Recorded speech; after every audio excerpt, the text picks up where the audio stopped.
نحمدہ و نصلی علی رسولہ الکریم اعوذ باللہ من الشیطان الرجیم بسم اللہ الرحمن الرحیم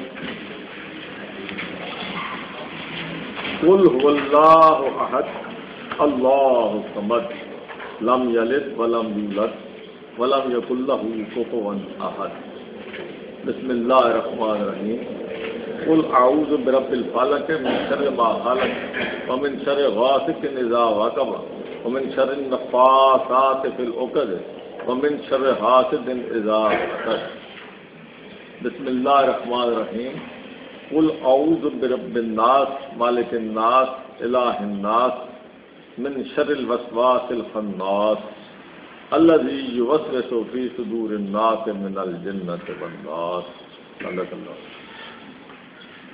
آج اللہ تعالیٰ کی مہربانی سے اور اس کی خاص فضل سے ہم قرآن شریف کا ایک جو شروع کیا تھا ہم نے آج سے تقریباً 10 سال پہلے، وہ آج ہم اختتام پہ پہنچ رہے ہیں اور اگلے اتوار کے حوالے سے آپ سے مشورہ کرتے ہیں کہ چھٹی کریں یا درس کریں اور اس کے بعد پھر اگلی بات کرتے ہیں۔ تو آج جو آیات میں نے آپ کے سامنے تلاوت کی ہیں یہ انتہائی اہم صورتیں ہیں۔ میں نے آپ سے کئی دفعہ عرض کیا ہے کہ یہ قرآن جو ہے یہ اپنے جب بات شروع کرتا ہے تو اس کو اختتام تک اپنی بات جو ہے وہ تسلسل کے ساتھ لے کے جاتا ہے۔ ہمارے ہاں عام تصور یہ ہے، جو لوگ عام طور پہ قرآن پڑھتے ہیں یا لوگوں سے سنتے ہیں، ایک تصور بیٹھا ہوا ہے کہ قرآن جی کبھی حضرت موسیٰ کی بات شروع کر دیتے ہیں، کبھی جہنم کی بات شروع ہو جاتی ہے، کبھی حضرت ابراہیم کی بات آ جاتی ہے۔ تو یہ الگ الگ یہ کچھ باتیں ہیں جن کو جوڑ کے تو ایک قرآن کا معاملہ ہے۔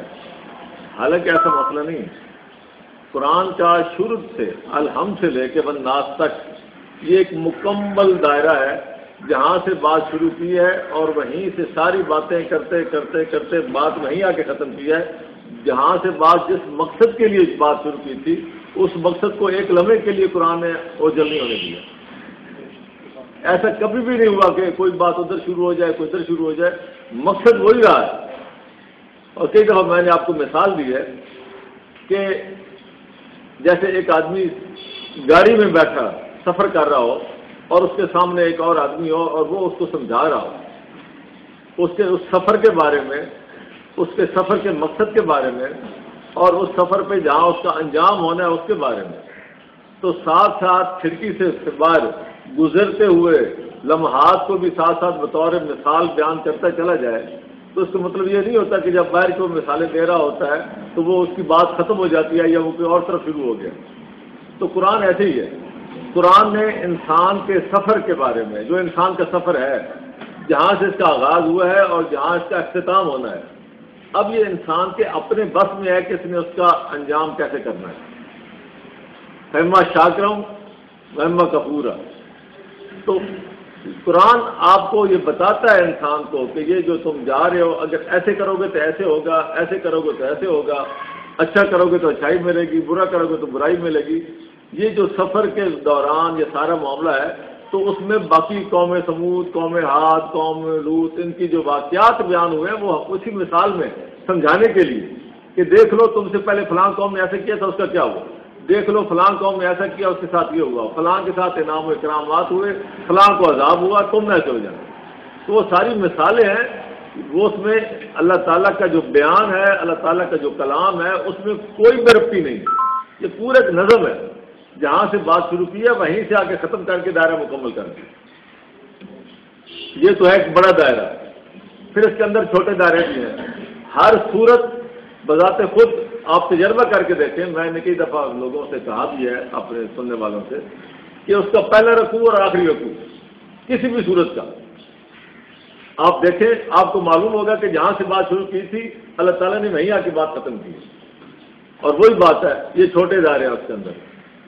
پھر کئی ایسے ہیں جو بالکل ٹھوس، جن کا امپیکٹ بہت زیادہ ہے، اس کے لیے دائرے کی ضرورت نہیں ہے، وہ بذات خود ایک آپ یہ سمجھیں کہ پورا امپیکٹ ہے پورا، تاکہ آدمی کو اندازہ ہو کہ جس میں ٹھوس حقیقت سامنے آ جائے، جس میں کوئی زیادہ رکوع نہیں ہے، جو ہے صرف ایک رکوع پہ، بعض ہیں صرف 3 آیات پہ ہیں، تو ان کا پورا مضمون جو ہے وہ سارے کا سارا قرآن کے سیاق و سباق کے ساتھ ملا ہوا ہے۔ جہاں کوئی سٹریس، جہاں کوئی زور دینا ہو تو وہاں چھوٹی صورت کے ذریعے زور دے دیا جاتا ہے ساری باتوں کے حوالے سے۔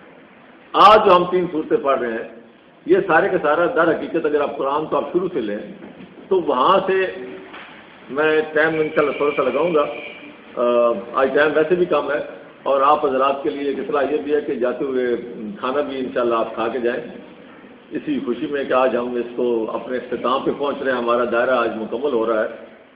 میں جو بات کر رہا تھا، آج اگر میں پہلی 10 صورتیں لے لوں یا آخری جو ہے، اگر آپ وہاں دیکھیں تو آپ پوری صورتیں آپ دیکھیں گے، جو 30واں پارہ شروع ہوا ہے تو اس میں سارے کا سارا یہی بیان ہے کہ انسان کے پاس، انسان کو بیان کیا گیا کہ قیامت آنی ہے، تم نے حساب کتاب دینا ہے، تم نے اپنا مال کس طریقے خرچ کرنا ہے، سارا مال کے اوپر ہے۔ جتنی آیات پڑھتے جائیں سارے کے ساری مال کے حوالے سے ہیں یا انسان کی اپنی ذات کے حوالے سے ہیں، جس کو ہماری ذات جب ہم اللہ کے ساتھ نتھی کرتے ہیں تو یہ صلاۃ کہلاتی ہے۔ اسی لیے اللہ تعالیٰ نے فرمایا واسجد واقترب، سجدہ کر اور میری قربت میں آ جا۔ تو صلاۃ جو ہے جس کو ہم نماز کا نام دیتے ہیں، یہ ہماری ذات کا اللہ تعالیٰ کے ساتھ نتھی کرنے کا ایک طریقہ ہے جو رسول اکرم صلی اللہ علیہ وسلم نے ہمیں سکھایا ہے۔ جب حکم آیا اقیم الصلاۃ تو اس کی اعلیٰ عرفہ اور اکمل صورت جو ہے وہ ہماری صلاۃ ہے۔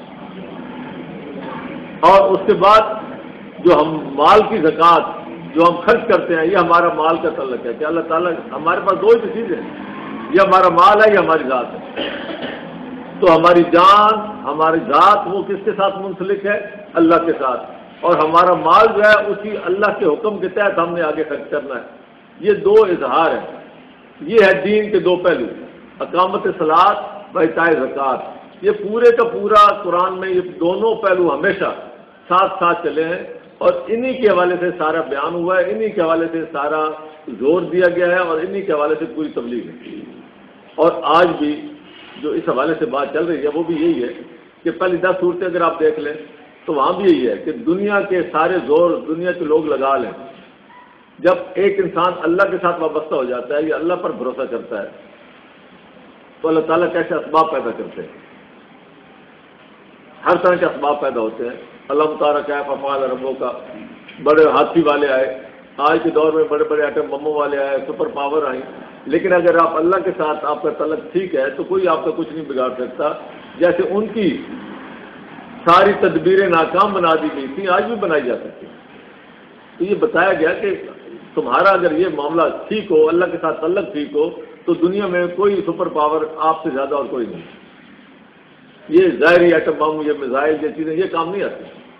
ہم نے خود ایٹم بم بنا کے دیکھ لیا، ہمارے کس کام آ رہا ہے؟ الٹا بوجھ بن جاتا ہے۔ انسان کی ذات کے اندر جو طاقت ہے، جو اللہ تعالیٰ کے ساتھ وابستگی کے ذریعے انسان کے اندر خود اعتمادی پیدا ہوتی ہے، وہ اگر انسان لے کے چلے، یہ قرآن جو یہ سب سے بڑا ایٹم بم قرآن ہے، سب سے بڑا۔ اور اسی کے ساتھ قرآن اللہ تعالیٰ نے فرمایا وَجَاهِدْهُمْ بِهِ جِهَادًا كَبِيرًا، اور اس سے پہلے جو لفظ آیا وہ سب سے اہم ہے، وَلَا تُطِعِ الْكَافِرِينَ، یعنی اللہ تعالیٰ کو قیامت تک کے لیے یہ بات کلیئر کر دی کہ کافر آپ پر دباؤ ڈالیں گے اپنی اطاعت کا۔ بات سمجھیں، قیامت تک یہ جھگڑا چلتا رہنا ہے حق و باطل کا۔ وہ کیا کافر کا مطالبہ کیا ہوگا کہ ہماری اطاعت میں آ جاؤ، تو اللہ تعالیٰ نے فرما دیا وَلَا تُطِعِ الْكَافِرِينَ، کافروں کی اطاعت مت کرنا۔ تو اسے بچنے کا کیا طریقہ ہے؟ وَجَاهِدْهُمْ، ان کے ساتھ جہاد کرو، بِهِ، اس قرآن کے ذریعے۔ تم تلواریں لو گے، بندوقیں لو گے، انہی سے لو گے، وہ کارتوس رو لو گے، تمہاری بندوقیں تمہاری لاٹھیاں بن جائیں گی۔ تم جہاز خریدو گے، انہی سے خریدو گے، وہ اس کے پرزے روک لیں گے، وہ تمہارے لیے بطخ بن جائیں گے۔ لیکن ایک چیز ایسی ہے جو صرف آپ کے پاس ہے، وہ ان کے پاس نہیں ہے۔ وَجَاهِدْهُمْ بِهِ، اس قرآن کے ذریعے جہاد کرو، اور یہ جہاد کہلائے گا جہاد کبیر۔ یہ ہے اصل جو پاور ہمارے پاس ہے، لیکن ہماری بدقسمتی ہے کہ ہم اس کو سمجھیں گے کہ ہمارے پاس یہ ہے کیا۔ تو ہمیں دانی کیا آئین تو چیز، تجھے کیا خبر کہ تیرے پاس کیا چیز ہے، تمہارا آئین کیا ہے۔ زیر گردوں سرے تمکین تو چیز، اس آسمان کے نیچے تمہاری تمکنت اقتدار کا ذریعہ کیا چیز ہے تمہیں پتہ ہی نہیں. قرآن حکیم وہ کیا ہے؟ وہ قرآن حکیم ہے. لم یزال است قدیم، جس کو کبھی زوال نہیں آئے گا، اور قدیم سے ہی اس کا یہی اس کا وہ سچائی ثابت ہو رہی ہے. تو بہرحال یہ قرآن ہے ہمارے اندر. اب اللہ تعالیٰ کی مہربانی سے ایک ہوا چلی ہے، جگہ جگہ قرآن کے حوالے سے درس ہو رہے ہیں، قرآن کی اہمیت بیان ہو رہی ہے، ایک ہفتہ بندہ ہوا ہے. ابھی بھی یہ میرے پاس یہ آئی ہیں یہ کتاب کے، اس میں بھی یہی معلوم ہوتا ہے کہ درد پیدا ہو رہا ہے ہر طرف. ہم بھی ان میں آخر میں شامل ہونے والے میں ہیں. تو اصل چیز قرآن ہے. قرآن کے بغیر یہ مت دیکھیں کہ آپ دیکھیں میں ایک بات کچھ ایسی کہہ سکتا ہوں جس میں آپ کو اختلاف ہو سکتا ہے، لیکن اس بات میں کوئی اختلاف نہیں ہے کہ اگر ہماری نجات کا کوئی ذریعہ ہے تو قرآن، اس میں کوئی شک ہی نہیں ہے. تو میرے عرض کرنے کا مطلب یہ تھا کہ وہاں سے بات شروع کی، اس کے بعد آگے بات چلتے چلتے قریش کے حوالے سے بات ہوئی کہ جو اس بیت اللہ کے ساتھ اللہ کے گھر کے ساتھ منسلک تھے ان پر کیسے کیسے اللہ تعالیٰ کی طرف سے انعامات ملتے رہے. اور اللہ تعالیٰ نے فرمایا کہ انہی بات کو میرے ساتھ تعلق جو ہے بیت اللہ کی وجہ سے، جس کی وجہ سے تمہیں انعامات مل رہے ہیں، تم اسی ایک اللہ کے ساتھ وابستہ ہو جاؤ. تو یہ دعوت ہمیں بھی ہے کہ ہمیں جو کچھ انعامات مل رہے ہیں اللہ کی طرف سے مل رہے ہیں. اب بات آتی ہے، میں تھوڑا سا آگے چلتا ہوں. ساری بات کرنے کے بعد آخر میں جس صفحے پہ کھڑا ہوں آپ کے پاس بھی قرآن شریف ہوگا، اس کے اوپر ہے اذا جاء نصر اللہ والفتح. یہ قرآن کی تبلیغ، قرآن کی جو قرآن کا دین اور اس کے ساتھ جدوجہد جو رسول اکرم صلی اللہ علیہ وسلم نے کی 23 سال کے عرصے میں. ہم 20 سال تو جنگیں لڑ رہے ہیں افغانستان میں، ادھر ہم کہتے ہیں شارٹ کٹ ہو. 23 سال کے عرصے کے اندر آپ کی زندگی کے اندر اللہ پاک فرماتے ہیں کہ کیا ہے وہ جاہدہم بہی جہادن کبیرہ کا کیا رزلٹ نکلا، کیا نتیجہ نکلا؟ اذا جاء نصر اللہ والفتح. تو آج بھی کریں، آج بھی 23 سال میں آپ بھی رزلٹ لے لیں کر کے، لیکن اس کو یکسو ہو کے پوری قوم اس حوالے سے قرآن کو لے کے نکلے. ھذا بلاغ للناس، لوگوں تک اس کو پہنچانا ہے. ھذا بیان للناس، لوگوں کو بیان یہی کرنا ہے. اگر ہم اپنے فرقہ پرستیوں میں پڑے رہے، اپنے فرقہ کی بکس اور اپنی فرقہ میں لگے رہے اور وہ چیزیں لوگوں تک پہنچاتے رہے تو پھر تو ہم آپس میں جھگڑتے رہیں گے. ہم باہر جائیں گے یورپ میں، وہاں بھی جو مسلم رہیں گے ان کے سامنے آپ آپس میں ایک دوسرے سے چینہ جھپٹی کریں گے، قبضے کریں گے. ان کو ہم دکھائیں گے کہ ہم کیا ہے. مسلک کا فرق، فرقے کا فرق، فرقے کا فرق یعنی کہاں سے آ گیا؟ قرآن ایک ہے، کیونکہ قرآن سے ہم دور ہو گئے، قرآن کی طرف آتے نہیں. تو جب ہم قرآن کو لے کے نکلیں گے تو یہ اللہ تعالیٰ نے فرمایا اذا جاء نصر اللہ. اب دیکھیں یہ قرآن کا اعجاز ہے، یہ ترتیب دیکھیں قرآن کی کہ آخر میں قرآن کے آخر میں آگے بتایا اذا جاء نصر اللہ والفتح، کہ آپ پورا قرآن بیان کریں، لوگوں کو اس پہ جدوجہد کریں، اس پہ اپنی زندگی کھپائیں اور پھر رزلٹ لے لیں. کیا ہوگا؟ اذا جاء نصر اللہ والفتح. آج بھی آپ اس پہ کام کریں تو یہ سبب بن سکتا ہے.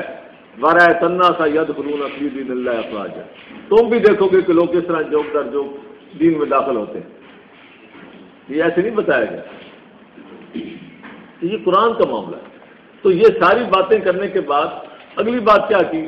یہ تسلسل ہے قرآن کا.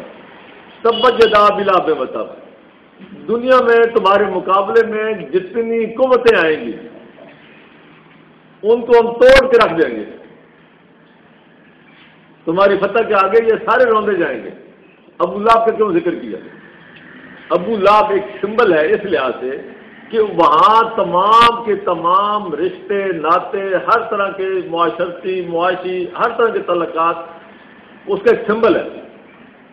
جب آپ قرآن کا نام لوگے آپ کا چچا بھی آپ کے خلاف ہو سکتا ہے، آپ کا اپنا سردار، آپ کے اپنے جو قبیلے والے یعنی قبیلے کے سرداری کے لحاظ سے، رشتہ داری کے لحاظ سے، معاشی لحاظ سے، امارت کے لحاظ سے، رئیس کے لحاظ سے، تمام کی تمام قوتیں جو بھی اس وقت موجود ہوں گی اس طرح کی، چاہے تمہارے اپنے ہوں، چاہے تمہارے پرائے ہوں، چاہے سردار ہوں، چاہے جو ہوں، تمام کی تمام قوتیں. یہ عبداللہ کے حوالے سے جو بات کی ہے میں نے تفصیل پہ پچھلے اتوار آپ سے بات کر دی ہے کہ عبداللہ آپ سے کیوں ذکر کیا.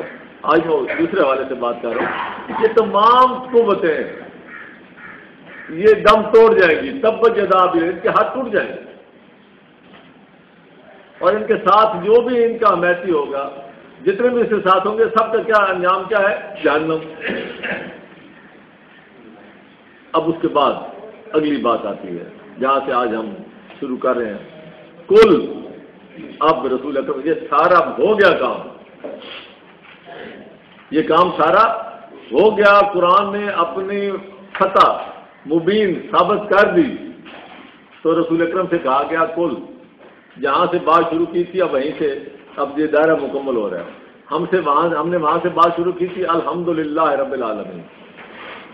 وہ اللہ وہ تھی ہماری پکار اپنی الحمد. وہاں یہ نہیں کہا کہ کل الحمدللہ،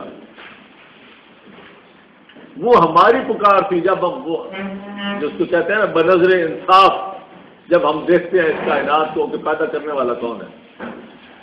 ہر انسان مانتا ہے والا انسالتا ہوں من خلق السماوات والارض. ان سے پوچھو آسمان زمین کو کس نے پیدا کیا؟ کافروں سے پوچھو کہیں گے اللہ نے. یہ زمین کس نے بنائی؟ اللہ نے. بارش کون برساتا ہے؟ اللہ. تو یہ سارا کچھ جو کچھ یہ رونق اس کا آبادی دنیا کی رزق کی یہ سارے معاملات جو بن رہے ہیں یہ سارے کس کے ہیں؟ تو یہ ہمارے اندر کی وہ بے ساختہ پکار ہے. جب ہم پکار اٹھتے ہیں الحمدللہ، یہ سارا نظام، یہ سارا سسٹم، یہ سارا اس کے پیچھے کون قوت ہے؟ اللہ کی. اور یہ کس مقصد کے لیے؟ رب العالمین، جو تمام جہانوں کے شروع سے لے کے آخر تک ہر دور کے ہر انسان کی، ہر جانور کی، ہر جاندار کی ضرورتیں پوری کرتا ہے. رب وہ ہوتا ہے جو ضرورتیں جانتا بھی ہو اور پوری بھی کرتا ہو. ایک ماں جو ہے نا وہ بھی بچے کو پالتی ہے، اس کو پتہ ہوتا ہے کہ میرے بچے کی کیا ضرورت ہے، پھر وہ اس کی ضرورتیں پوری بھی کرتی ہے حد الوسع. لیکن اللہ تعالیٰ کا تو حد الوسع والا مسئلہ ہی نہیں. وہاں اس کے خزانے میں کوئی کمی نہیں، تو وہ کتنا کچھ اپنی مخلوق کے لیے کرتا ہو. یہ انسان اگر سوچے اپنی والدہ والدین کو اور پھر اللہ کے حوالے سے، تو رسول اکرم صلی اللہ علیہ وسلم نے ایسے نہیں فرمایا تھا کہ وہ 70 ماؤں سے زیادہ پیار کرنے والا. اس کی وجہ یہ ہے کہ وہاں نہ کوئی وسائل کی کمی ہے، نہ جذبوں کی کمی ہے. جذبوں کی کمی ہے تو ہمارے ہاں ہے. پہل ہم نے کرنی ہے اللہ کی طرف لوٹنے کی. تو وہ کیا ہے؟ وہ تواب الرحیم ہے. وہ اس سے زیادہ ہماری طرف پلٹتا ہے اپنی نگاہ کرم کے ساتھ اور اپنی رحم کے ساتھ. تو یہ سارے معاملات جو ہیں اس حوالے سے اب ہمیں کہا جاتا ہے کہ وہ جس کو تم نے اپنی ادراک کے حوالے سے، اپنی اندرونی آواز کے حوالے سے جو تمہاری جان نظر گئی تھی، اب اس کے بارے میں تشریح میں بتاتا ہوں. تم کہو کل هو اللہ احد. وہ اللہ جس کی تم نے تعریف کی تھی کہ کائنات کا مالک، کائنات کا پیدا کرنے والا، اس کا رب کون ہے؟ وہ اللہ ہے جو رحمان اور رحیم ہے. اب اس کی مزید رسول اکرم صلی اللہ علیہ وسلم سے اللہ تعالیٰ نے خود تفصیل آگے بیان کروائی ہے. اور پھر آگے ہمیں ہماری ایک شخصیت اس قرآن جو بنانا چاہتا ہے ہماری شخصیت، اس کے حوالے سے باتیں ساری. بدقسمتی سے ہم روایات کے تحت ان کو اور طرف لے گئے. ابھی ہم آگے جائیں گے تو انشاءاللہ آگے چلتے ہیں. سب سے پہلی بات قل هو اللہ احد. تم کہو، اللہ کو تو سب جانتے ہیں، وہ اللہ جس کو تم سب جانتے ہو، لیکن ہر کوئی اپنے اپنی غرض کے لیے جانتا ہے، اپنے اپنے مقصد کے لیے جانتا ہے، اپنا اپنا جو اس نے خود ساختہ دین بنا ہوا ہے اس کے حساب سے اس کو جانتا ہے اور اس کے حساب سے اس کو مانتا ہے. لیکن جو اصل اللہ ہے، جو جس کی جو صفت ہے وہ کیا ہے؟ احد. وہ کہتے ہیں جی کو رام اور رحیم میں کو قوالیاں سنتے رہتے ہیں. یہ سارے ڈھونگ بازیاں شیطان کے پڑھائے ہوئے سبق کہ رام اور رحیم میں فرق. پہلے ان سے پوچھو رام ہے کون؟ پتہ ہی نہیں وہ رام کس کو کہتے ہیں، ان کو پتہ ہی نہیں. لیکن وہ آپ قوالیاں سنیں جی رام اور رحیم میں اللہ جانے کون بشر ہے. اس طرح کی سارے یہ جھگڑے جو چلائے ہوئے انہوں نے لوگوں کے ذہن کو مسموم کرنے کے لیے. قل هو اللہ احد. اللہ ایک اکیلا اپنی صفت میں، کوئی اس کے ساتھ، احد جس میں کوئی شریک نہیں، ایک ہر معاملے میں. اور آگے اس کو بتایا اللہ صمد. وہ ہر چیز سے بے نیاز ہے. یہ جو الصمد ہے یہ تصوف کی ریڑھ کی ہڈی ہے. صحیح تصوف جس کو آپ کہتے ہیں کہ ایک آدمی اگر کوئی اللہ تعالیٰ پہ کوئی احسان نہیں کر سکتا، جو کچھ انسان کو مل رہا ہے سوائے صبر اور شکر کے اور دوسرا اس کے پاس راستہ ہے ہی نہیں. کیوں؟ اس کا کچھ حصہ ہے ہی نہیں کہ جو وہ جتائے کہ جی مجھے، میں نے تو اتنی محنت کی، مجھے اتنا کم کیوں ملا. جو کچھ مل رہا ہے اس کے فضل سے اور اس کے کرم سے مل رہا ہے، جو کچھ بھی مل رہا ہے. اور سب سے بڑی بات یہ ہے کہ اللہ تعالیٰ کی اس کے ساتھ گارنٹی ہے کہ جو تمہیں میں دوں گا اگر میرے مطابق چلو گے. بڑی عجیب و غریب بات ہے. اللہ تعالیٰ سب کو برابر دیتے ہیں. اللہ تعالیٰ ہر انسان کو برابر دیتے ہیں. شرط کیا ہے کہ وہ اللہ کے ساتھ منسلک رہے. کئی دفعہ ایسا ہوتا ہے ایک باپ جو ہے وہ لاتا ہے گھر میں کوئی چیز بانٹتا ہے، وہ اپنے بیٹے کو تھوڑی دیتا ہے، بھتیجوں کو زیادہ دے دیتا ہے. بیٹا منہ بنا لیتا ہے تو ان کو زیادہ دے دی، حالانکہ باپ کو پتہ ہوتا ہے کہ میں نے اس کے لیے ابھی اور چیزیں پڑھی ہیں، ابھی میں جب دوسرا کروں گا چکر تو اس کو زیادہ دے دوں گا، میں برابر کر دوں. لیکن وہ بے صبرا ہوتا ہے. تو انسان بھی بے صبرا ہے. جو لوگ یہاں محروم ہیں لیکن وہ اللہ کے ساتھ منسلک ہیں، اگلے جان ان کو جتنا ملنا ہے، جتنے گنا ملنا ہے، جن لوگوں کو یہاں وافر مل رہا ہو وہ وہاں حسرت سے کریں گے کہ ہم بھی کاش وہاں محروم رہتے اگر ہمیں اتنا کوئی یہ ملنا تھا. ان کو اگر جو ان کو ملا ہے، اگر اتنے گنا وہ کمپنسیشن جو ان کو ملی ہے وہاں محرومیوں کی، کاش ہم یہی محروم ہوتے دنیا میں تو آج ہم بھی اتنا لے لیتے. تو یہ ساری سوچ کی بات ہے. اللہ تعالیٰ کی طرف سے کوئی کمی نہیں ہے. در حقیقت کمی ہمارے یہاں ہے کہ ہم یہ سمجھتے ہیں کہ بابر بیش کوش کے عالم دوبارہ. ہمارا ذہن یہ ہے کہ جو کوئی کھانا پینا آسائشیں عیش و عشرت ہی یہی ہے. اللہ پاک فرماتے ہیں کہ عیش و عشرت اصل میں تو آگے ہے، اصل زندگی تو آگے ہے. یہ تو تمہارا سفر کا ایک وہ ہے دورانیہ، جیسے مسافر کا ہوتا ہے سفر، پڑاؤ آگے ہے. زندگی اصل وہاں گزارنی ہے. یہ جب تک ہم نہیں سمجھیں گے ہمیں اللہ تعالیٰ کی قدرت، اللہ تعالیٰ کے کرم، اللہ تعالیٰ کی رحمت کا صحیح احساس ہو ہی نہیں سکتا. اسی لیے اللہ تعالیٰ فرمایا کہ آخرت پر وہ لوگوں کو کہا گیا کہ یہ لوگ اس لیے یہ کرتے ہیں کہ یہ آخرت پہ یقین نہیں رکھتے. میں بھی کئی دفعہ سمجھتا تھا کہ آخرت پہ تو یقین رکھتے ہیں، آخرت کو تو سارے مانتے ہیں، ہندو بھی مانتے ہیں، نرگ سورگ سب کو مانتے ہیں. لیکن یہ معاملہ کہ آخرت میں کیا کچھ ہمیں ملنا ہے اور قرآن نے جو کچھ بتایا ہے اس پہ یقین نہیں ہے. اصل مسئلہ یہ ہے. ہم کہتے ہیں جو ملنا ہے یہی ملے. آج اگر آپ اللہ تعالیٰ ریفرینڈم کروائے نا یہاں کہ تم نے یہاں لینا ہے کہ وہاں لینا ہے، سارے کہیں گے یہی دے دو. یہ ہماری جو ذہن بنے ہوئے بہت کم ہوں گے جو آخرت پہ ترجیح دیں گے، بہت کم ہوں گے. اور در حقیقت اللہ چاہتے ہیں ایسے ہی بندے جو آخرت پہ یقین رکھنے والے ہوں. وہ بالآخرت ہم، ہاں جن کا یقین وہاں ہو. اصل بات یہ ہم اپنی تمام رحمت، تمام سارا اللہ کا فضل، اللہ کی رحمت جو ہے وہ یہی اسی حوالے سے، اسی پیمانے سے دیکھتے ہیں. یہاں تھوڑی سی چمک دمک والی تھوڑی سی بلڈنگ بنا دی، ھذا من فضل ربی.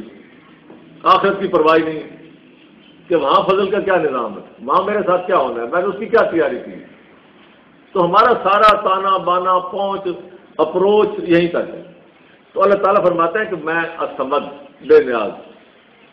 یہ ہر لحاظ سے کوئی بھی نہ، یہ بے نیازی کی تھوڑی سی آگے جھلک دی ہے. لم یلد ولم یولد، نہ وہ کسی سے پیدا ہوا نہ آگے کوئی اس سے پیدا ہوا. رشتے ناطے اس طرح کے نسبی اس کے ساتھ کسی کے ہیں ہی نہیں، کوئی بھی ہو دنیا کا جو ہم اس کے پیچھے لگ جائیں. کسی کو اللہ کا بیٹا بنا لے اور کہیں یہ ہمارا کفارے کا عقیدہ بن جائے گا، یہ ہمارا کفارہ کروا دے گا، یا فلاں ہمارا آگے بیڑا پار کروا دے گا، یہ اللہ کا پیارا ہے، فلاں پیارا ہے. جو پیارا ہے وہ کیا ہے؟ وہ آپ کے اعمال ہے، وہ آپ کا یقین ہے. سب سے بڑی شفاعت، سب سے بڑی سفارش، سب سے بڑی سہارا وہ آپ کے اپنے اعمال اور آپ کے اپنا یقین ہے اللہ کے پاس. اس کے علاوہ کوئی کسی کے کام نہیں آیا. لنا آپ نبیوں سے کلوایا گیا، تمام نبیوں سے اکٹھے حضرت ابراہیم سے لے کے ان کے تمام نبیوں سے یہ کہلوایا گیا، ہوا ربنا و ربکم، وہ ہمارا بھی رب ہے، تمہارا بھی رب ہے. لنا اعمالنا ولکم اعمالکم. سورہ شورى بلکہ نکال بھی لیتے ہیں تھوڑے، مجھے یاد آ گئی. 42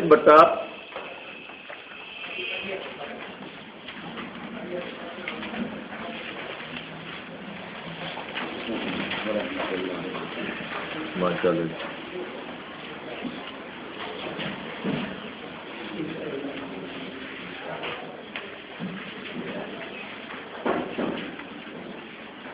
ہاں جی، یہ ہے جی ایت نمبر، بلکہ 14 اور 15 دونوں اکٹھی لے لیں. میں پہلے جو تقریر کرتا رہا ہوں وہ بھی اسی میں آ جائے گی.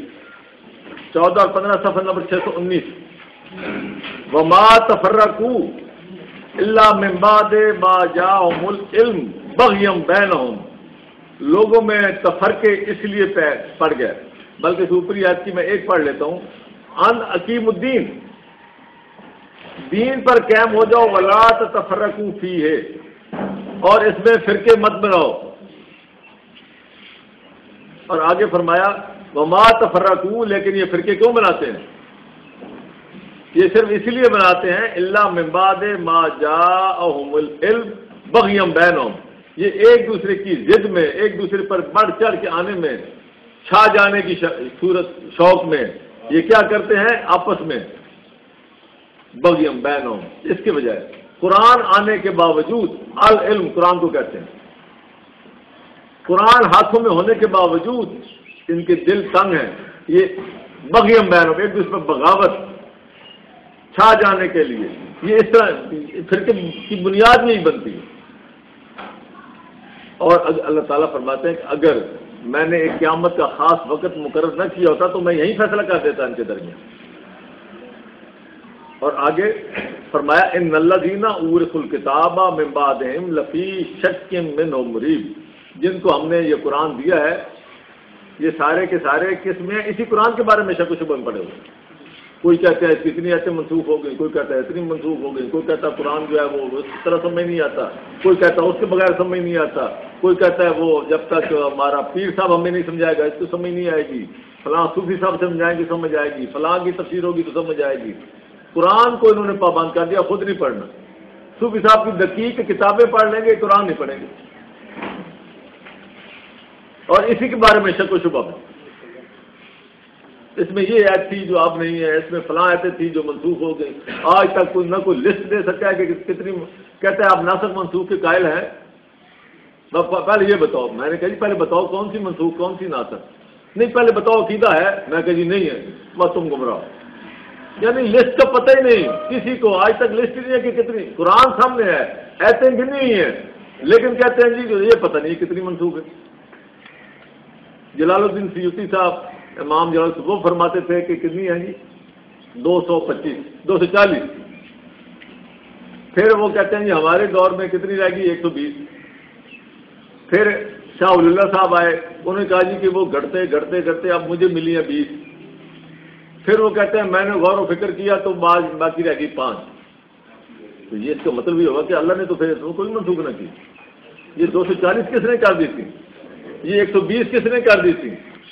یہ پھر امام شاہ ولی اللہ کے پاس 20 کیسے آ گئی منسوخ شدہ. کہتے ہیں یہ عقیدہ مانو.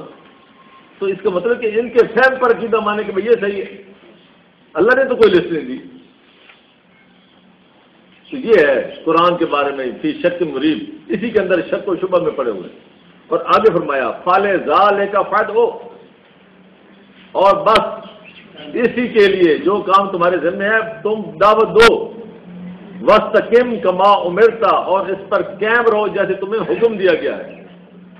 وَلَا تَتَّبِعْ أَهْوَاءَهُمْ، ان فرقہ پرستوں کی خواہشات کی پیروی مت کرنا. یہ فرقوں والوں کی بات آ رہی ہے اوپر. وَلَا تَتَّبِعْ، ان کی فرقہ پرستوں والوں کے اپنے مفادات ہیں. احوا کہتے ہیں مفادات، خواہشات. یہ ان کی خواہشات اور ان کے مفادات اور ان کی خود ساختہ روایات، یہ ان خواہشات کا اظہار ہوتا ہے. خود ساختہ روایات، میں بار بار کہہ رہا ہوں خود ساختہ روایات. یہ مت ان کے پیچھے پڑو، مت اس کی پیروی کرو. وَقُلْ، اور تم لوگوں کو کہو. میں کل کی بات اس لیے لا رہا ہوں بار بار کہ وہاں وہی ہے قُلْ هُوَ اللَّهُ أَحَدٌ. اور کہو لوگوں سے کل آمنتُ میں ایمان لایا ہوں بما انزل اللہ، جو اللہ نے نازل کیا ہے۔ اب یہاں لوگ آ جاتے ہیں، وہ کہتے ہیں جی اللہ نے پتنی قرآن کے ساتھ اور بھی بڑا کوئی نازل کیا ہے، لیکن اللہ پاک نے یہاں یہ بات کلیئر کر دی، وَقُلْ آمَنْتُ بِمَا أَنزَلَ اللَّهُ مِنْ کتاب، یہ کتاب ہے جس میں جو اللہ نے نازل کیا ہے، میں اس پر ایمان لاتا ہوں۔ یہ ہے سنت رسول۔ اگر آپ سنت کے شہدائی ہیں اور ہونا چاہیے، تو سنت رسول کیا ہے کہ ہمارا ایمان کس پہ ہے؟ اس کتاب پہ ہے، اور ہم بری و ذمہ ہیں فرقوں سے، اس سنت پہ تو عمل کوئی نہیں کرتا، پھر اس کے علاوہ جو سنتیں میٹھی ہیں وہ کام کرتی ہیں۔ فرقہ توڑنے کو کوئی تیار ہی نہیں ہے سنت رسول کے تحت۔ اور آگے وَأُمِرْتُ لِأَعْدِلَ بَيْنَكُمْ، اور مجھے یہ حکم دیا گیا ہے کہ میں تمہارے درمیان عدل قائم کروں۔ عدل کس کو کہتے ہیں؟ جو جمع تفریق تمہارے عقائد میں آ چکی ہے، جو غلط ہے ان کو ہٹا دوں، جو کمی بیشی ہے وہ ساری دور کر دوں، تاکہ ہموار کر دوں تمہارا دین، تمہارے عقیدے۔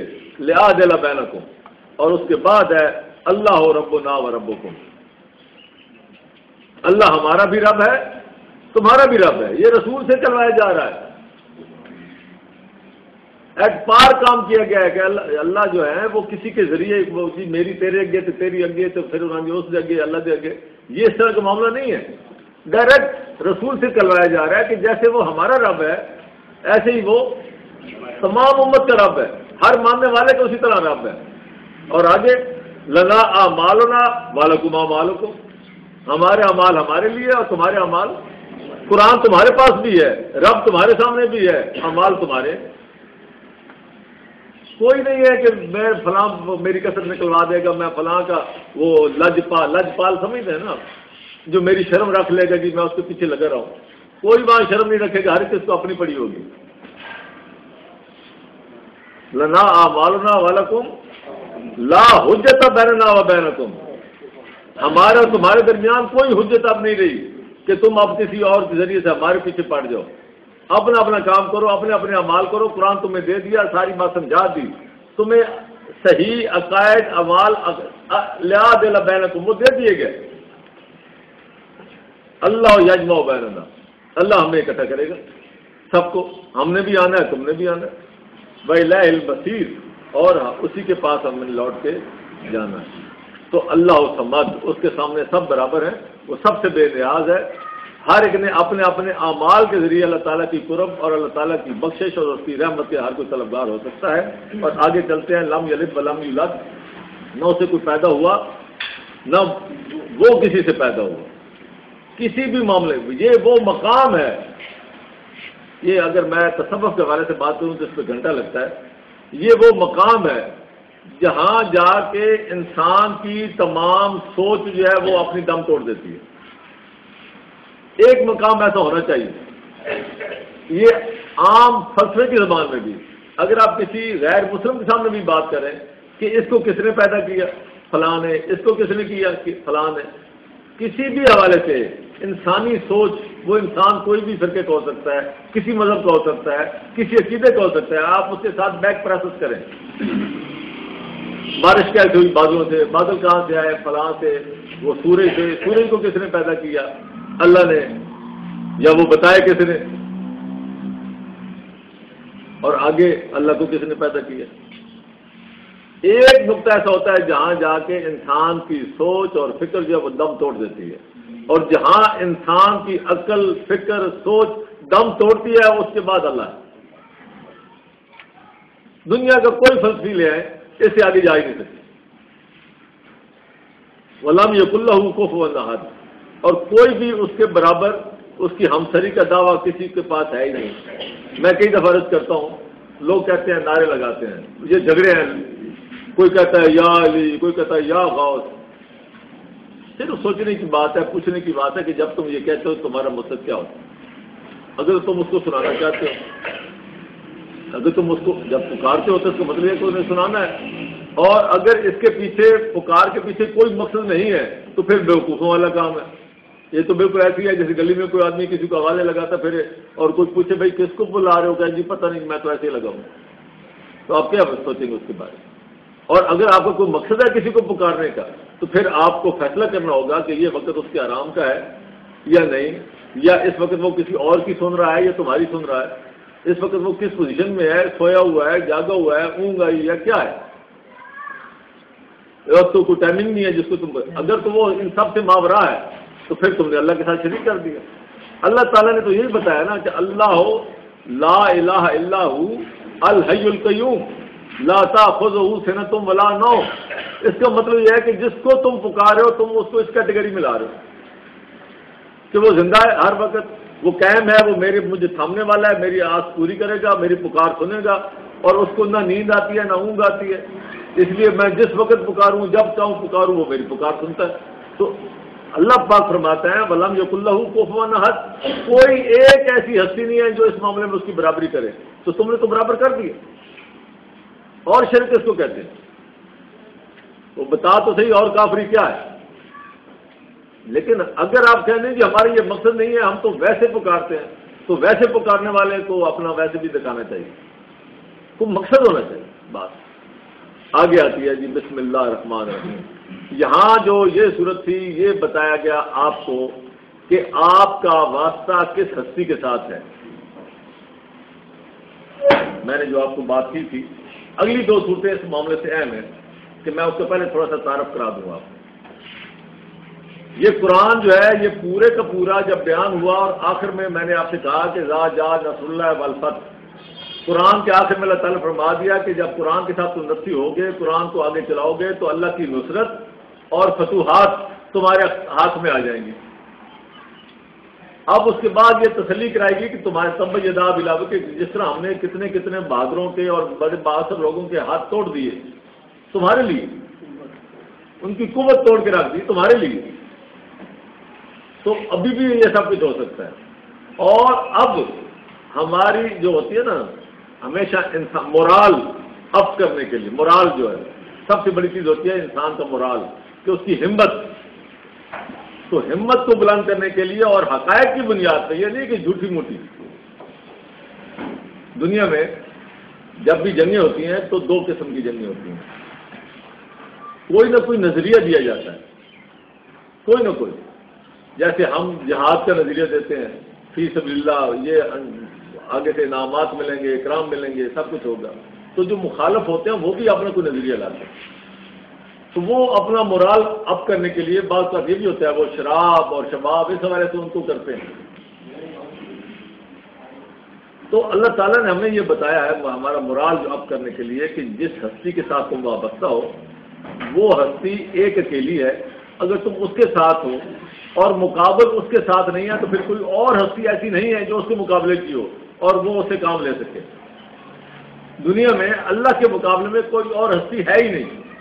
اگر تم اس اللہ کے ساتھ وابستہ ہو تو ریسٹ ایشور، یقین کر لو کہ تمہارا مقابل اگر کافر ہے اس اللہ کے ساتھ وابستہ نہیں ہے، اگر اللہ کے ساتھ وابستہ ہے تو جنگ کی جھگڑے کی ضرورت ہی نہیں ہے۔ لیکن اگر وہ کسی اور دیوی دیوتاؤں کے ساتھ لگا ہوا ہے تو کسی میں اتنی طاقت نہیں ہے، اتنی جرت نہیں ہے، اتنی مجال نہیں ہے، کسی کا اتنا مرتبہ نہیں ہے کہ وہ تمہارے اللہ کے مقابلے میں آ جائے۔ اس لیے تمہارا مورال اس معاملے میں چونکہ تم ہمارے ساتھ نفسی ہو تو تم بے غم ہو جاؤ۔ یہ تو ہے ایک لحاظ سے ہمیں اس اللہ کا تعارف کرایا گیا ہے جس کے ساتھ ہم وابستہ ہیں۔ اس کے بعد آگے آتا ہے کہ انسان پر دو قسم کی چیزیں اور وارد ہوتی ہیں۔ ایک ہوتا ہے انسان کے اوپر غیر مرئی حوالے سے وہ جو ہوتا ہے اس کی نفسیات کو توڑنے والا، انسان کو بے ہمت کرنے والا، جس کو آپ کہتے ہیں افواہیں چھوڑنے والے اور اس طرح کے لوگ، معاشرے میں توڑ پھوڑ کرنے والے، معاشرے کو خراب کرنے والے، جو آپ کے اندر سے خراب کریں، ان کے حوالے سے آپ کے معاشرے کو بچانے کے لیے اللہ تعالیٰ نے ایک اور آپ کو تربیت اور آپ کو ایک پروگرام دیا ہے، تعلیم دی ہے۔ اس کے بعد ایک اور آتی ہے معاملہ میں کہ جو معاشرے میں توڑ پھوڑ ہوتی ہے وہ دو طریقوں سے ہوتی ہے۔ ایک ہوتی ہے جیسے آج کل ہمارے ہاں، ہماری شاید آپ کسی گلی نکڑ پہ چلے جائیں آپ کو یہ عمل ملیں گے، یہ جادو ٹونا، یہ بے حقیقت معاملات جو ہیں یہ سارے، لیکن یہ معاشرے میں اپنا ایک اثر کرتے ہیں نفسیاتی وجہ سے۔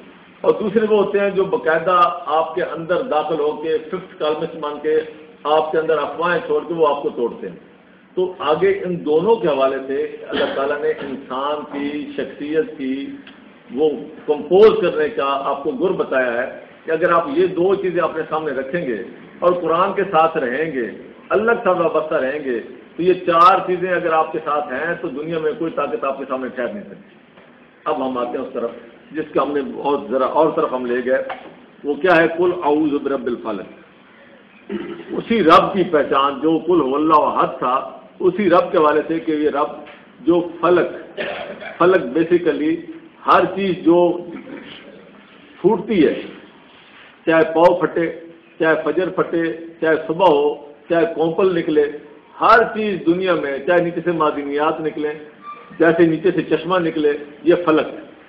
دنیا میں ہر چیز جو ہے وہ یا نیچے سے آتی ہے یا اوپر سے آتی ہے۔ جو بادل سے پھٹ کے پانی آتا ہے وہ بھی فلک ہے۔ تو جو چیز بھی اپنی نمودار ہوتی ہے وہ اللہ تعالیٰ کی قدرت اور رحمت سے ہوتی ہے۔ تو اللہ تعالیٰ فرماتے ہیں کہ یہ سارا نظام سب کا رب کون ہے؟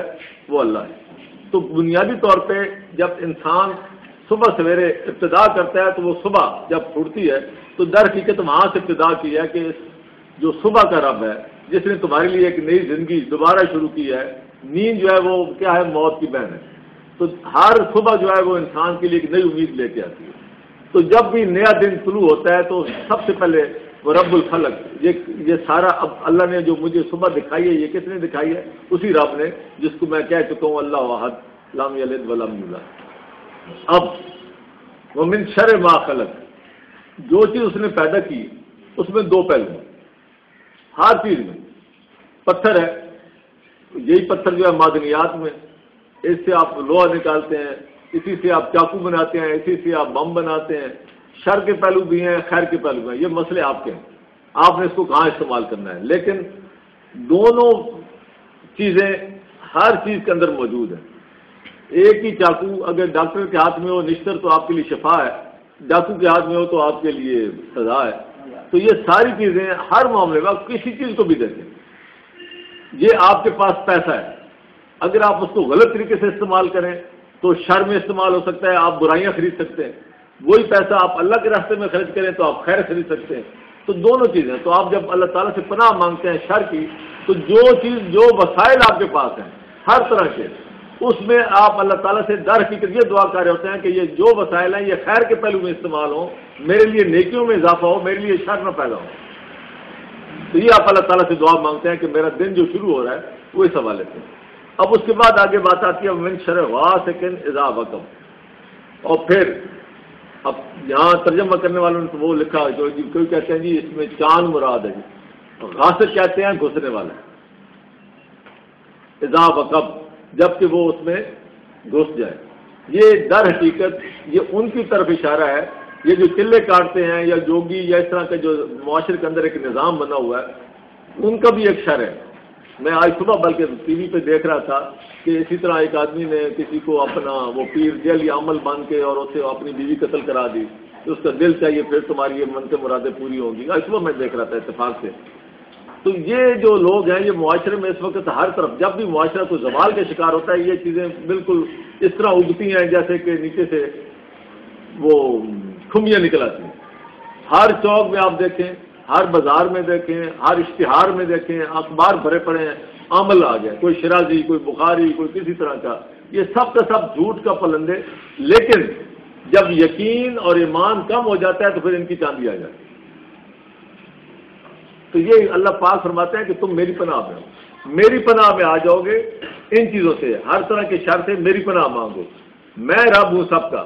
یہ جتنے لوگ تمہیں نقصان پہنچانے کے لیے نفسیاتی طور سے یہ سارے جو معاشرے میں چلتے ہیں اس کی پناہ مجھ سے مانگو۔ اعوذ قل اعوذ، تم کہو میں پناہ مانگتا ہوں۔ میں کئی دفعہ عرض کرتا ہوں انسان جتنے عمل کرتا ہے نا وہ پہل نہیں کرتا۔ انسان ذاتی طور پہ ٹیکنیکلی کوئی عمل نہیں کر سکتا، انسان جو بھی کرتا ہے وہ رد عمل کرتا ہے۔ یعنی انسان کو پیسہ ملا، اب اس کے بعد یہ عمل ہو گیا اس کے اوپر، اب اس نے اللہ پاک کہتے ہیں کہ میں دیکھتا ہوں یہ کیا کرتا ہے۔ اللہ تعالیٰ نے ایک اور بات فرمائی نا، خلق الموت والحیات، ہم نے موت اور حیات دی انسان کو تاکہ ہم دیکھیں کہ یہ کیا کرتا ہے. ایکم احسن عملا. ہاں کہ کون تم میں سے. تو انسان کا ریئیکشن دیکھا جاتا ہے, عمل نہیں دیکھا جاتا ہے. اصل انسان جو ہے وہ عمل کرنے کے قابل ہی نہیں ہے. مواقع ملتے ہیں اللہ کی طرف سے اور اس کے بعد دیکھا جاتا ہے کہ اب یہ کرتا کیا ہے ہمیشہ. تو اب یہاں ہوا قل اعوذ, پہل انسان نے کرنی ہے کہ میں کیا چاہتا ہوں. میں یہ چاہتا ہوں کہ میں رب کی پناہ میں آ جاؤں. کوئی شیطان کی پناہ میں بھی جاتا ہے, کوئی ادھر جاتا ہے. تو یہ انسان کا اپنا فیصلہ ہے کہ وہ کدھر جانا چاہتا ہے. وہ شیطانی صفات لوگوں میں جانا چاہتا ہے یا رب کی پناہ میں آنا چاہتا ہے. یہ فیصلہ اس نے کرنا ہے. جب وہ رب کی پناہ میں آ جائے گا تو پھر اللہ تعالیٰ فرماتے ہیں کہ یہ ساری چیزیں جو ہیں یہ اس کے لیے موجود تھیں. اگر میری پناہ میں نہ آتا تو پھر وہ ان چیزوں میں ملوث ہو سکتا تھا. وہ اس لیے کہا گیا کہ میری پناہ میں آ جاؤ تو ان چیزوں سے بچ جاؤ گے. جب ان چیزوں سے بچو گے تو پھر یہ کیا چیزیں ہیں, ہر چیز کا شر, اس کے شر کے پہلو سے تم بچو. وہ من شر غاسق کے نظام کب, یہ لوگ جو چلے کاٹنے والے اور لوگوں کو بہلانے پھسلانے والے اور خراب کرنے والے, تعویذ داغوں والے, اور آگے من شر النفاثات فی العقد, اور پھر وہ جو عقد اس کے اندر پھونکے مارنے والے افواہوں کے ذریعے کمزور کرنے والے. کس کو کہتے ہیں عقد؟ میاں بیوی کا تعلق, عقدۃ النکاح. یہ رشتے سب سے مثال بھی مشہور ہے کہ وہ شیطان نے کہا کہ میں میرے چیلے جو ہیں وہ آئے مجھے بتائیں کہ کیا کام کیا. تو کسی نے کچھ کہا, کسی نے کچھ کہا, کسی نے کہا میں 200 بندے مروا کے آیا ہوں, کسی نے کہا کچھ. ایک نے کہا جی کہ میں میاں بیوی جدائی کروا کے آ گیا. انہوں نے کہا اصل کام تم نے کیا. قرآن کریم میں بھی آتا ہے. اچھا ایک اور مسئلہ بھی ہے کہ ایک ذہن پیدا ہوتی ہے, ایک انسان پابند ہوتا ہے کسی کے ساتھ کو معاہدہ کرتا ہے اور اس کے بعد وہ کہتا ہے چلو اسے جان چھڑاؤ, وقتی طور پہ فائدہ اٹھانے کے لیے معاہدہ کر لیا, اس کے بعد کیا دیا کہ اب یہ کون سا ضروری ہے. تو اس کے حوالے سے بھی قرآن کہتا ہے وہ ہے وَأَوْفُوا بِالْعُقُودِ, کہ اپنے جو تمہارے وعدے ہیں, جو تمہارے معاہدے ہیں, ان کی کیا ہے پابندی کرو. تو یہاں بھی وہی معاملہ ہے کہ مِن شَرِّ النَّفَّاثَاتِ فِی الْعُقَدِ, جو پابندیوں سے گھبراتے ہیں, پابندیاں توڑنا چاہتے ہیں, میاں بیوی کے رشتے کو کمزور کرنا چاہتے ہیں. ایک اور جادوگروں کے حوالے سے, ساحرین کے حوالے سے جو بات آتی ہے, جو سیکھتے تھے وہ بابل کے حوالے سے, بابل ہاروت و ماروت, وہاں بھی یہی بات تھی. وہ کیا کرتے تھے, یہ فرقون بین المرء و زوجہ, کہ میاں بیوی کے درمیان جدائی ڈلوانے والے. تو یہ وہی ہے ومن شر النفاثات فی العقد. معاشرے کے اندر جو ستون ہے, معاشرے کا بیسک میاں بیوی کا جو جوڑ ہے اللہ تعالیٰ نے بنایا, اس کو کمزور کرنے والے, توڑنے والے, معاشرے میں اس طرح کے کام کرنے والے, تعویذ دھاگے جو کچھ یہ بنائے ہوئے انہوں نے.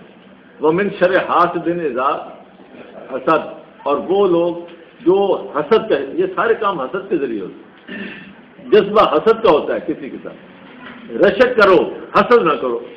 حسد ہوتا ہے کہ کسی کو دیکھ کے یہ کہنا کہ اس کو یہ کیوں ملا, اور رشک یہ ہوتا ہے کہ کسی کو ملا ہے تو یا اللہ مجھے بھی دے, تو اور آدمی اس کی کوشش کرے. تو حسد جو ہوتا ہے یہ رسول اکرم صلی اللہ علیہ وسلم نے فرمایا کہ حسد جو ہے یہ نیکیوں کو ایسے کھاتا ہے جیسے آگ سوکھی لکڑیوں کو کھا جاتی ہے. ہر وقت انسان اپنا کڑتا رہتا ہے اور دوسرے کا برائی سوچتا رہتا ہے, اور آخر کار موقع ملتے ہی وہ پھر ہوش و حواس سے بیگانہ ہو کے کوئی نہ کوئی وار کر دیتا ہے, جس سے خود بھی تکلیف میں آتا ہے اور اس کو بھی تکلیف پہنچاتا ہے.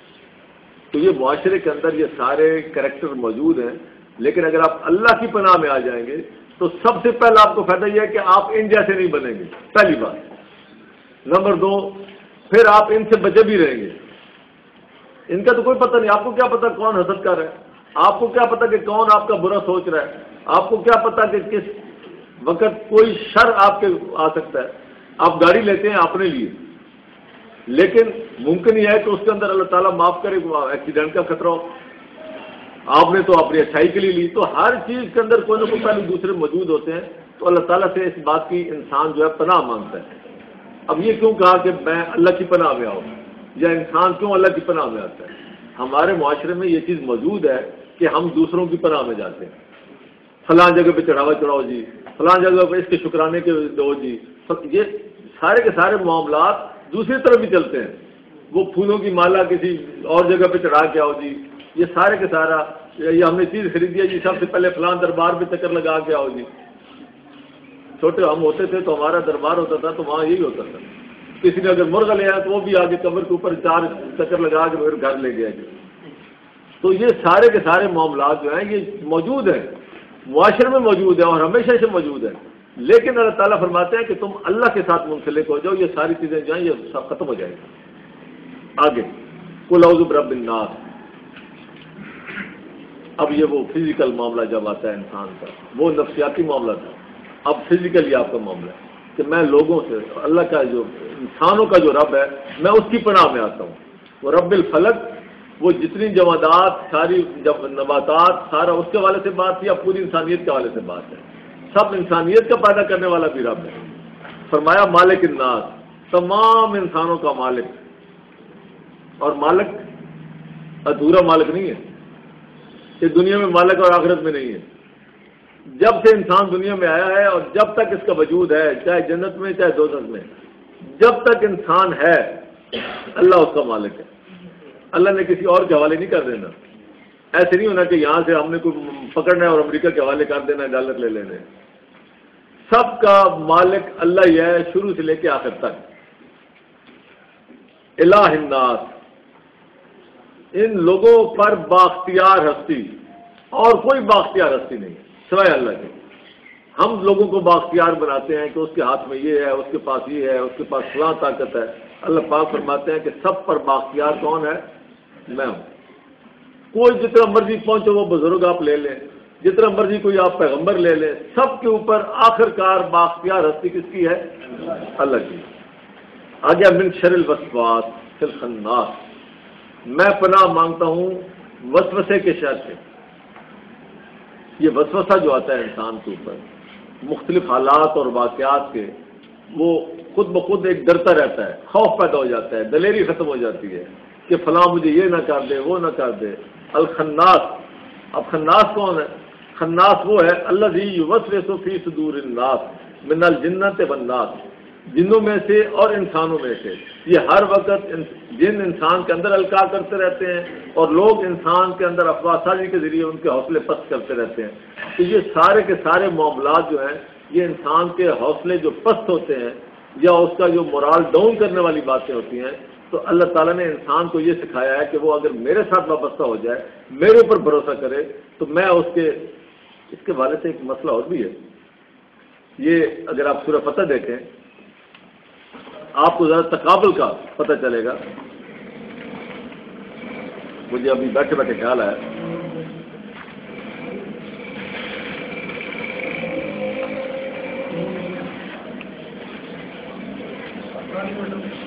ہاں جی 48/2 ہی ہے۔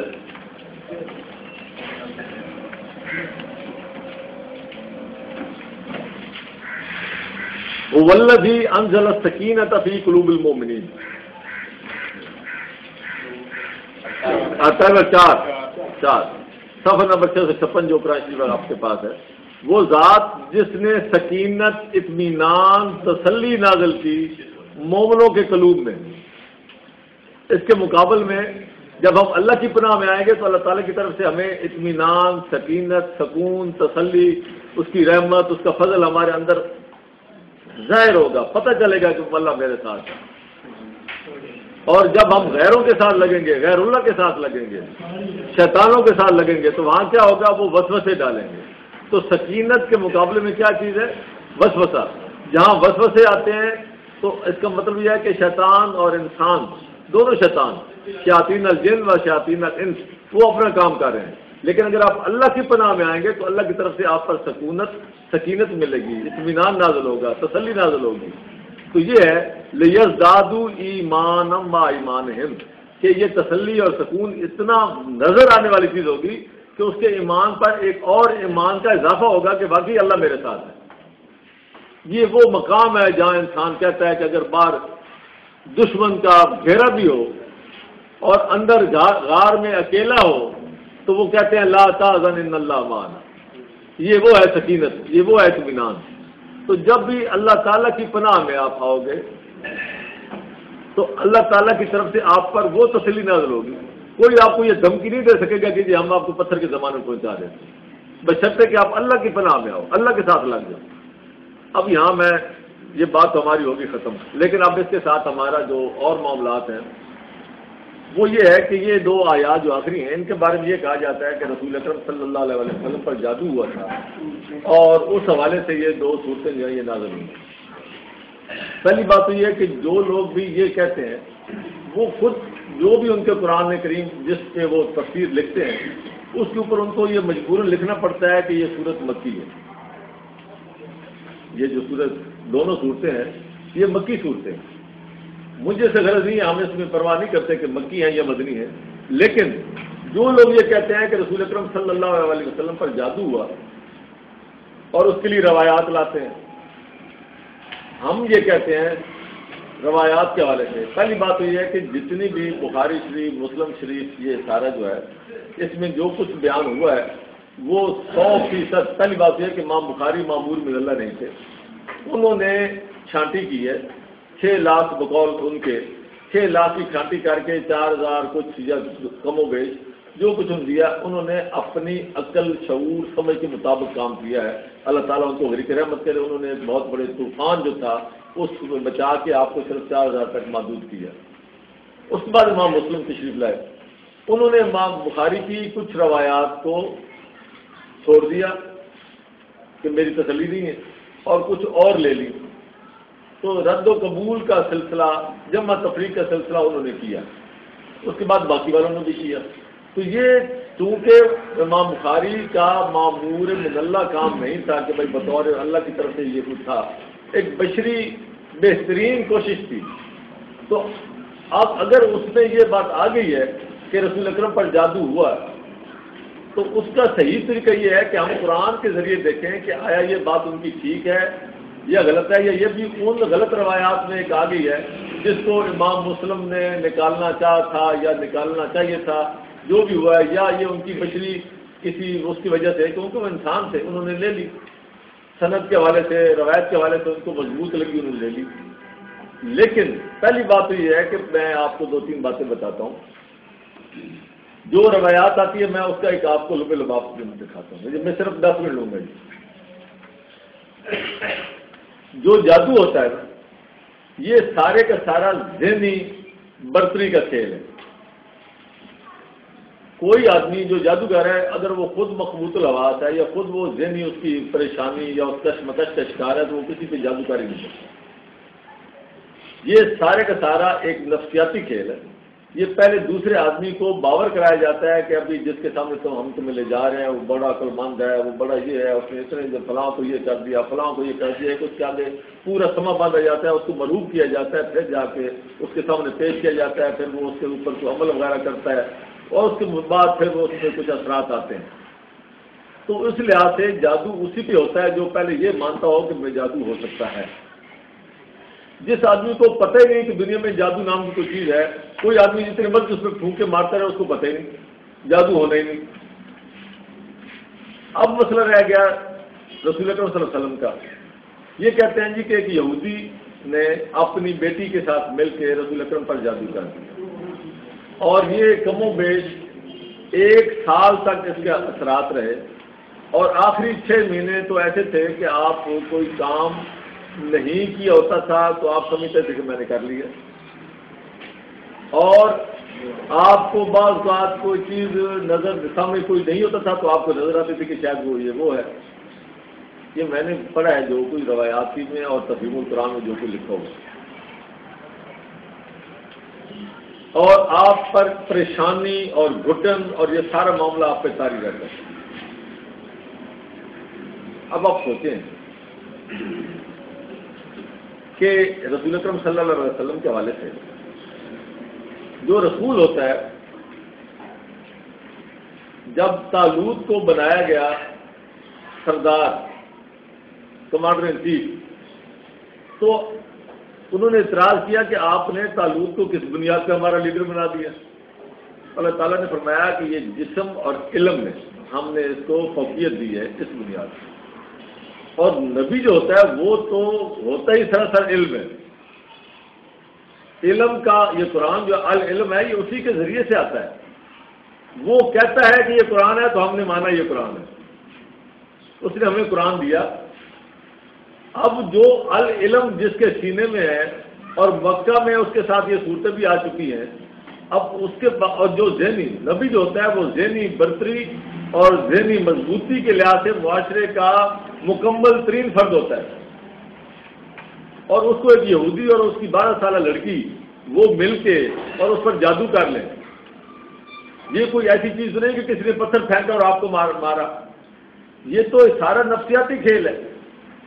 تو وہ نفسیاتی طور پہ کیسے برتری حاصل کر لی انہوں نے کہ گھر بیٹھے رسول اکرم کو ان کے وہ انہوں نے کوئی بال منگوائے، کچھ ان کے وہ کنگھی کے دندے منگوائے اور ان پہ جادو کر کے کنویں میں ڈال دیے۔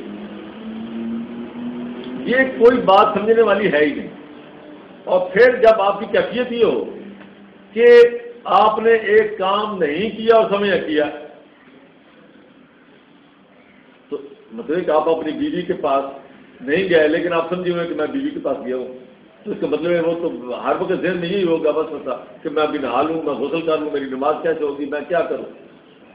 یا کوئی چیز ایسی ہے سامنے انسان کوئی چیز نظر آ رہی ہے لیکن کوئی چیز ہوتی نہیں تھی، تو پھر وہ جو سورہ نجم میں ہے انہوں نے فرشتے کو دیکھا تو وہ پھر کہہ سکتے تھے کہ جناب یہ تو وہ جادو کا اثر تھا، وہ ایسے ہی دیکھتے رہے جادو، فرشتہ تو کہاں آنا سر۔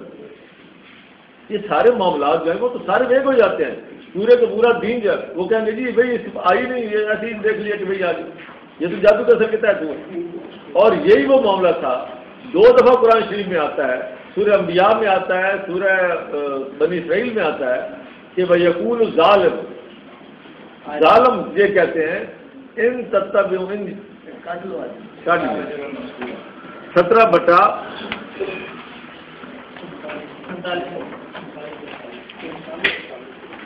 ہاں جی جی ہاں،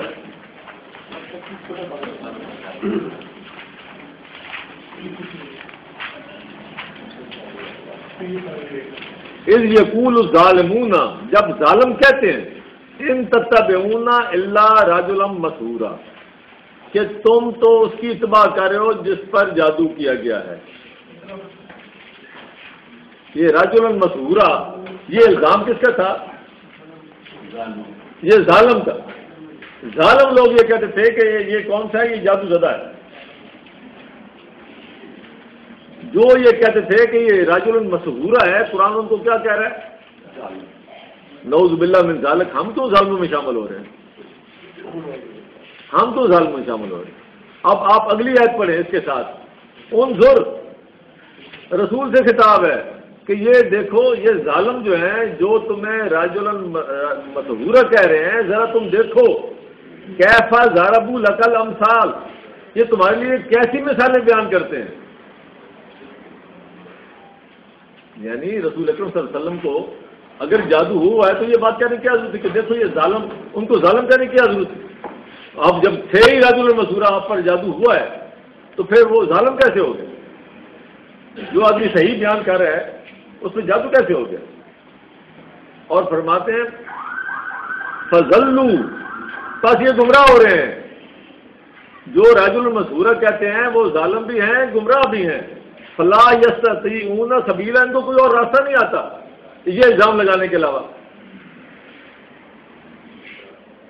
تو رسول اکرم صلی اللہ علیہ وسلم دنیا کے جن کو ہم عظیم ترین شخص کہتے ہیں، عظیم ترین آدمی کہتے ہیں، جو اپنی ذہنی برتری کے لحاظ سے دنیا آج بھی حیران ہے ان کے کمالات دیکھ کر۔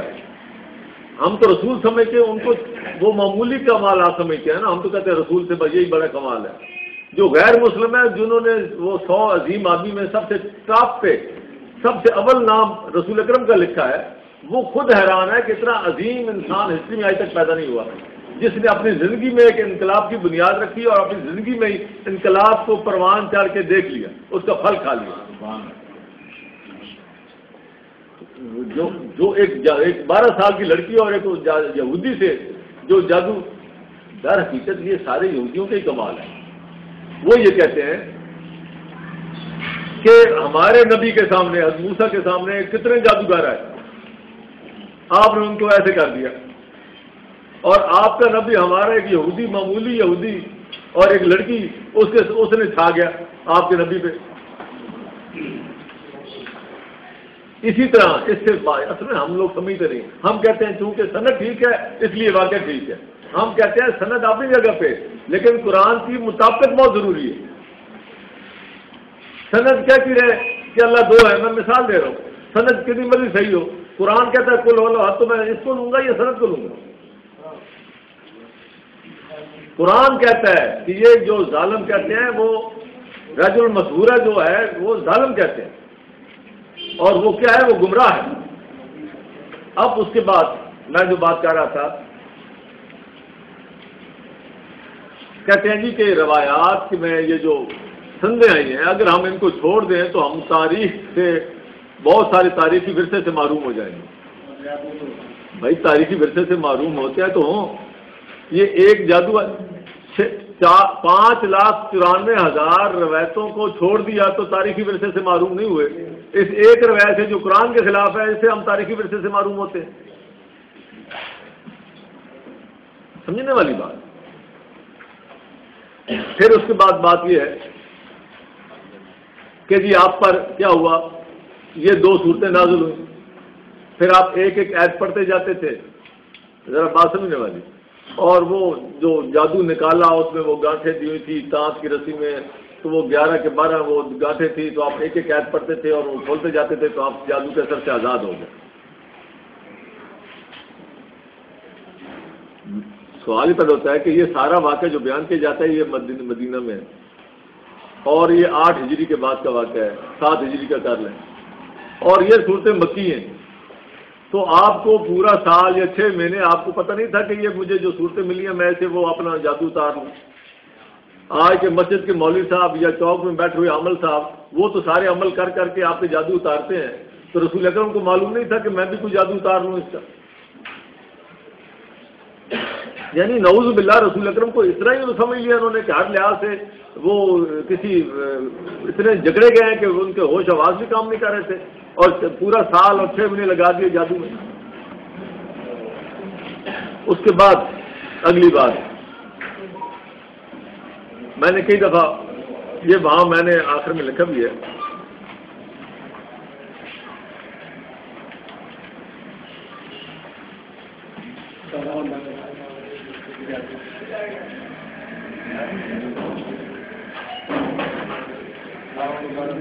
میں نے لکھا ہے کہ اگر ان 2 صورتوں کے پڑھنے سے قرآن کو اللہ تعالیٰ کہتا ہے وَنُنَزِّلُ مِنَ الْقُرْآنِ مَا هُوَ شِفَاءٌ 17/79 79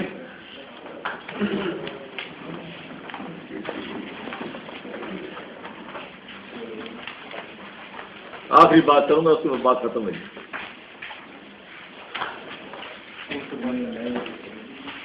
ہاں جی 362 یہ آخر میں ہے 82 وَنُنَزِّلُ مِنَ الْقُرْآنِ مَا هُوَ شِفَاءٌ وَرَحْمَةٌ لِّلْمُؤْمِنِينَ وَلَا يَزِيدُ الظَّالِمِينَ إِلَّا خَسَارًا۔